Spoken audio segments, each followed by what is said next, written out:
What's up, everybody? Welcome back to Storytime with Uncle Reddit. My name's John, and this is r/Tales from Tech Support. Well, actually, it's tech support that I plucked from around the web. The tech support subreddit has kind of dried up a little bit and is sitting stagnant. It's midweek, and there still isn't much to go off of, so we're just going to find it wherever we can. Also, I don't know if you've noticed, I've started uploading a couple of YouTube shorts out of some of our stories.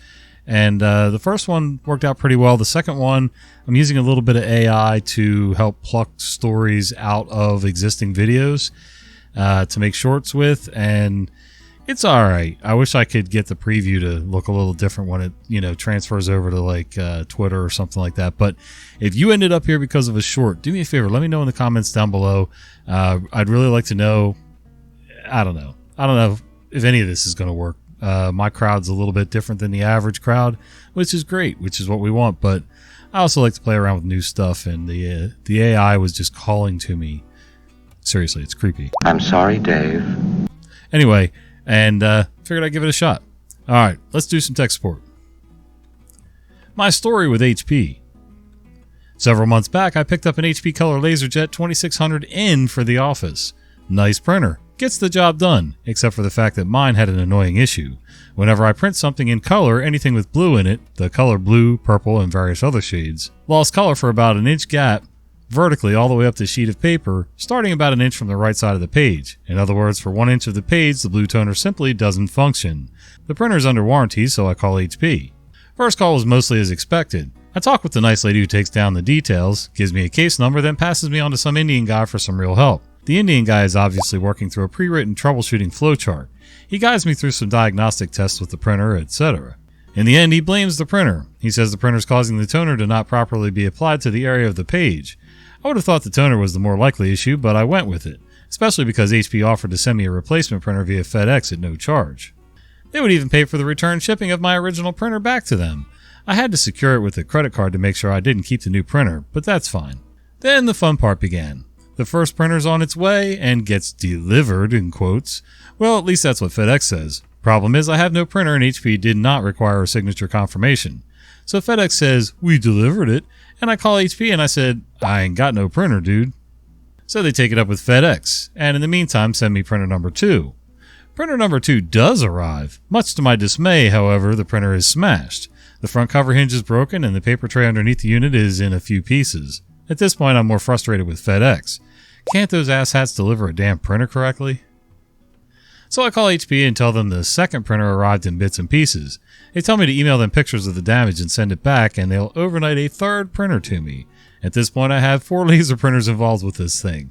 The one I bought, the one FedEx delivered to the Tooth Fairy, the one that got busted, and the one being sent overnight delivery.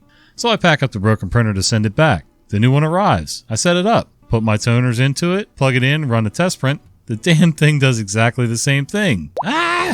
So I call HP again. By the way, their number is 1-800-474-6836. I have it memorized now. And tell them the scoop. By the way, this is probably an old number, so I would check before you call that number for any kind of HP help. We start troubleshooting again. He asked me the weight of the paper I use. I didn't know. It's just Staples paper. What the hell? Next, he tells me to unplug the printer from the surge protector and plug it directly into the wall. Problem is that is a colossal pain in the butt since I had no empty plugs near the printer. Besides, the printer's on. How the hell could the electrical cause this thing to not print in blue? He insists. I accidentally unplug the whole desk trying to comply and end up powering off my phone while I'm talking with him. Good thing is that he called me back about 10 minutes later. He then has me run a new diagnostic test on the printer. It does the same thing, no blue. He says it must be the toner. Well, duh. It's nice of HP to go to the more obvious route after running through 3 printers for me. When all was said and done, the new toner fixed my problem. It was the more obvious solution, but we went through a lot of effort to get to that point. My evaluation? FedEx, you got serious issues. One printer is off in deep space somewhere. I have no idea. The other one got all busted up, probably by some FedEx employee trying to play basketball with a laser printer. As for HP, their service was actually pretty good. However, I think they misdiagnosed this thing from the start, and the guy was going through some really stupid potential causes before arriving at the obvious. And from a business standpoint, if this is any indication, they're throwing a huge amount of money out the window due to these problems. HP is out 2 printers, one missing, one broken, and may lose value on the third because it's now technically a used printer. Is this just the cost of doing business? Well, actually, OP, it is the cost of doing business. For bigger corporations like that, it's cheaper for them to do what they're doing than it is to do the common sense approach that you and I would do, because we got to watch our pennies. And actually, big corporations are kind of like insurance companies. Everything they do is a gamble, and they're betting. Okay, how many average returns are we going to get out of each model of each type of item that we sell? 1%, 3%, 5%. And they kind of weigh those out. And honestly, they've already made their money. They're trying to make you happy because they still want you as a future customer. But overall, they know that they've already made their money and then some, and it's okay. I will say, though, for us, the average slob, it is a little frustrating to go through some of these exercises knowing that that's not the problem. And, you're trying to be nice and play along and, get along well with others.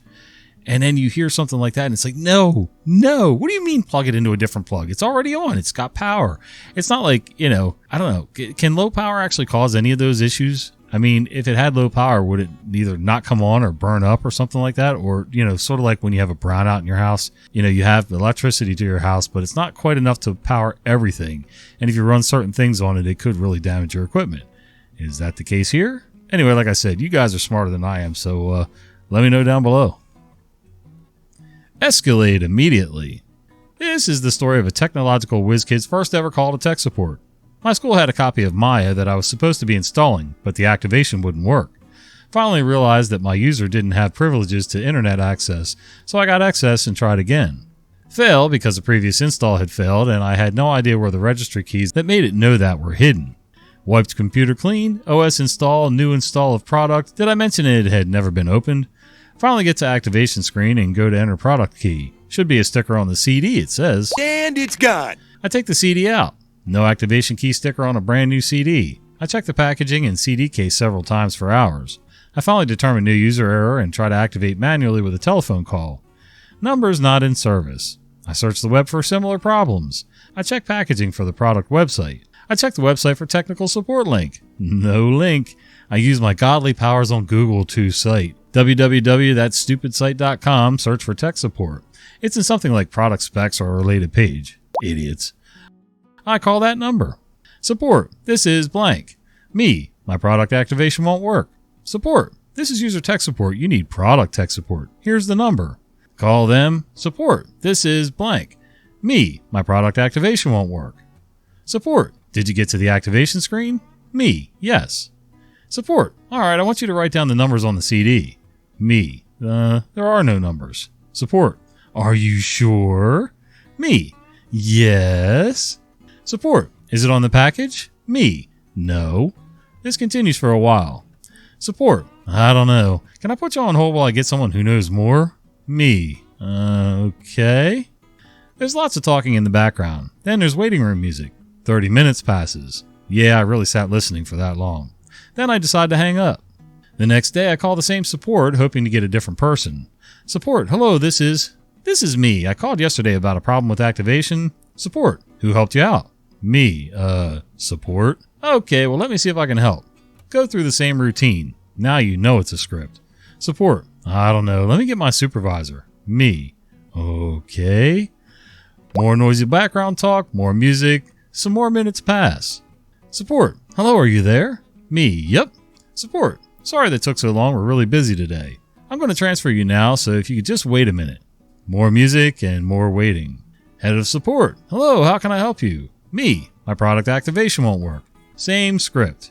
Head of support, well, we can send you an activation number in the email. Me, okay. Head of support, alright, well, I need you to send an email with your MAC address to this address, and you'll get a reply with the code. Me, okay. Thank God I knew how to find the MAC address because they probably didn't. I send the email and no reply. I call them and find out that even the underlings know about this process and it's not auto reply, so it might take a few days. Finally, I receive the email with an activation that is 4 digits too short. Call support about the error and find out that they have no idea. Please try this number, the same support number I called them with. I get a support rep and go through how I've been at it for over a week, 4 hours a day on the phone and more online on forums, and I just want a solution. They take pity and give me nothing. He then asks me why I'm installing the software. Because I want to use it and my skull needs the copy they bought installed? Apparently, high school were the magic words because I got a business class support extension, conveniently not an option on the support menu. I called this number and he created a profile of my case and the known problems, etc. Now we're getting somewhere. Business support. I need you to write down this ID number. This will transfer all the information on the problem to the support personnel. Okay. I get a lengthy wait to some support and they take my number and walk through everything I've already done, including the email. I tell them the number was too short. They say, please try the email again. I try it. Takes a day this time. It's the same number. I call back and tell a new support who conveniently doesn't need to go through the script, and he has no idea, so he gives me the extension to the head of business support. This guy tells me that he has no idea. He starts hashing through the script again, and I start answering exactly the same, but something about the length of the key being short tips him off to ask which version I have. He then tells me that the version I have isn't supported by them, as that was when Alias still owned the software. Okay, so what happens? He tells me I should talk to the people at this number. We're no longer main support, we are no longer user support, we are no longer product support, we are no longer business class support, we are now corporate headquarters main office.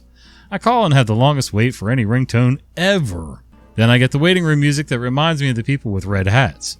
The main office responds finally with a funny accent and pretty much asks what the hell I'm calling their office for. And I tell them I was referred by head of support of business class with a case file ID, etc. I get a pause and some typing and he responds, I don't think we can solve this. The old company no longer exists and we would have to ask the programmers. Okay, can you do that? I'm afraid that's not possible, he says. It was made over 4 years ago and they're not currently with the company. Okay, so what happens? Well, I can take it back because it has no key and I bought it from a retailer instead of them. So I check the retailer and find out they've lost records from that far back, so they can't make a refund. So all in all, I spent a month on the phone for 4 hours or more nearly every day, and I'm glad it was a high school problem because Mayo cost several grand. And I realized later that the last phone number wasn't a support number with an extension. It was the country code and number for their office in France. This story is real and I apologize for the length, but trust me, this is really short compared to a month of conversation. Moral of the story? Number 1, ask to be leveled up first. Number 2, ask for a case ID. Number 3, don't call support in the first place. So, I've been there, but I was starting to pick something up through the story, and correct me if I'm wrong, but it sounds like OP had like new old stock or something. The school bought this, or you bought it for the school at a retailer?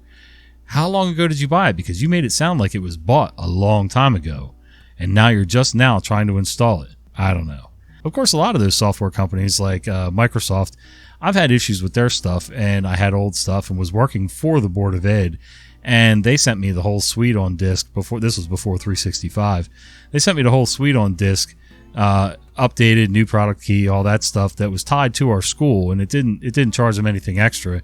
I don't know why. I don't know. I just knew I had problems, and rather than beat around the bush and go through 8 different people, I decided to call directly and got a resolution. I'm just surprised that this company didn't actually send you a new version and say, yeah, you know what? Toss that one or send it back to us and we'll send you the new disk with the new key, and we'll go from there. Because just like HP, they've already made their money. It's not like, it's not like they're really losing out, but unless you pirated the disk. But I'm pretty sure even then that they had safeguards in place. Maybe. No warranty. You're on your own. My Dell PC went black just before its warranty expired.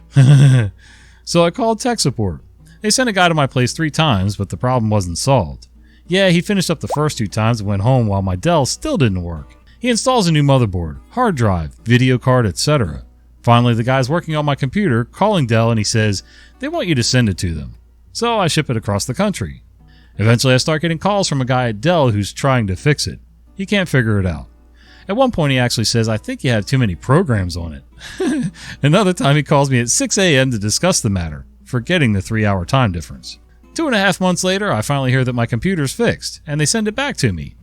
When I get it, I don't have an operating system. I can't load Windows onto it, so they send a tech guy to my home. He brings a whole box of parts, drives, CPU, motherboard, etc., and literally rebuilds my Dell PC. Finally it works, but it's been bashed in transit, and when I call Dell about this, they say, contact the shipper, and your Dell is now out of warranty, you're on your own. So 3 months without my Dell, and then I'm on my own. I think I've told this story on this channel before, but I had an issue with a Dell laptop. I I used to buy my wife's computers for them. For a little while, Dell was pretty decent, and we had a thing for Dell because why not? You know, if we're going to have a few laptops and computers, might as well have pretty much the same brand across the board. In my eyes, it makes things easier when I'm working on things. Of course, I didn't know that Windows is Windows is Windows, but whatever. Anyway, her laptop just kept glitching and glitching and glitching, and we were coming up close to the warranty. Well, nobody could help me. So finally, I'm at my wit's end, and I'm scrolling around online, searching the problems that I was having, and all of a sudden I come across this website that says, problems with your Dell? Call this number. So I figured, what the hell have I got to lose? I went ahead and called that number. It was Michael Dell's corporate office in Texas. And I think I left a message. Actually, no, I'm stupid. It was an email. I'm sorry. It was an email address to Michael Dell's corporate office or corporate team. I sent the email, then got a call back the next morning from somebody in Michael Dell's office, some assistant somewhere in his office. I'm pretty sure it wasn't his own personal assistant, but close enough. Anyway, this assistant says, well, we're very sorry to hear about your troubles and blah, blah, blah. So I explained everything again. I didn't go through quite as much as this guy did because I didn't have the leisure of having that much time to deal with this, because if you've ever had a pissed off wife whose computer didn't work, you know exactly what I'm talking about. So anyway, I went through the whole rigmarole with this person, this assistant, and they said, okay, here's what we're going to do. Go ahead and take off as much personal information as you can off of this system, format the drive, blah, blah, blah. Told me what to do to get our personal stuff off of there. And they said, we'll have a new laptop to you by tomorrow. I was shocked, and I didn't believe them, quite honestly. And sure enough, the next day when I get home from work, my wife's standing there smiling. There's a box sitting on the dining room table, and it says Dell on it. They overnighted a brand new laptop, and they didn't have the old version, so it was like the Dell Inspiron 1505 or something like that, and they sent the next upgraded version from that. And I was able to get all of our files transferred over and everything, reformatted the other drive, put this old laptop in the new laptop's box, and shipped it back to them. They told me where to ship it so that they could dissect it or autopsy it or whatever. What is an autopsy for electronics? I'll have to look that up.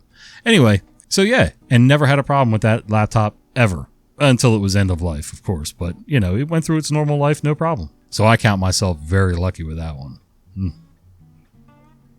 Make it beep. This one I found hilarious. Tech support. Okay, let's try looking at your BIOS. Me. All right. Tech support. Reboot your computer, and when it's coming up, hit F1 as many times as you can. Me. Can I just hit it once? Tech support. No, your computer should start beeping. I want to make sure it beeps. Me. All right, it beeped. BIOS came up a while ago. Tech support. Okay, let's walk through some things. He proceeded to do nothing more than confirm there was nothing wrong with my BIOS. He had me reboot again, and of course, I got the same error message. Tech support. Okay, let's try BIOS one more time. Me. All right. Tech support. Now, when it's rebooting, I want you to hit the F1 key as many times as you can. It has to beep for this to work. Me. I really don't think my computer beeping has anything to do with the problem. Tech support. Oh, I think I know a little more about computers than you do, ma'am. Me. All right, fine. I'm hitting it. My computer's beeping. Tech support. I don't believe you. Me. Excuse me? Tech support. I think you're lying. I need you to hit it as many times as you can. This is very important. What the hell? Okay, I understand the whole F1 to get to BIOS and everything. And generally speaking, you don't have to hit it fast. You know, you just tap it a few times as things are firing up and it goes to BIOS. It's not a big deal. I don't remember my machines. Well, maybe a couple of my PCs beeped. Actually, the laptops might have too, but I mean, you really don't have to hammer on your computer to get it to do things. Some people just go way overboard with this stuff. Mayo or mustard? Customer. When my computer boots up, all I get is a black screen that says boot to /. Customer support. What operating system are you using? Me. I'm using Windows 98 and NT 4.0. Tech support. Okay, I'm the Mac tech. The Windows tech is gone, but I can try to help you. Me. Okay, what should I do? I have reformatted the hard drive and have fresh installs of both operating systems. Tech support. Sir, have you put any cheese or mustard in your drive? What? Me. What? Did you ask me if I put cheese or mustard in my floppy drive? Tech support. Yeah, we've had that happen a lot lately. Customer, staring blankly at roommate who was laughing uncontrollably on the floor. I think I'll wait for the PC tech to get back. Thanks for the help. Click. Okay, two things. One, I can't believe that many people were putting cheese and or mustard in any drives on their computer, laptop, Apple, whatever. And two, what a strange question to ask, even if there was a small rash of things like that going on. The guy must have been yanking your chain just to get off the line or to have a laugh at your expense. I don't know. Have any of you ever heard that question in your life? Was there some big epidemic of people shoving cheese and mustard into their computers way back when? I don't know. Let me know down below. All right, guys. Thanks for sharing a little bit of your day with me today. I hope you enjoyed these stories. And if you did, you know what to do. And if you didn't, like I've said before, you stayed through the whole video, so thanks anyway. All right, till the next one, we'll see you.